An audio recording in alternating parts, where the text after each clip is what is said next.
warning in effect from this afternoon to Thursday morning replaces river flood advisory. What? Minor flooding is expected. Where? Licking River at Blue Lick Spring. When? From this afternoon to Thursday morning.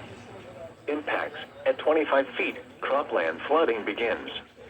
Additional details: at noon Monday the stage was 24.5 feet and quickly rising.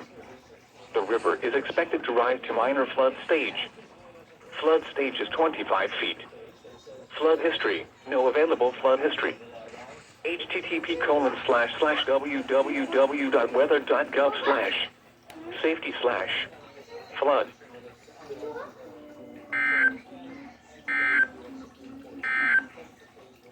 Here is a special weather statement.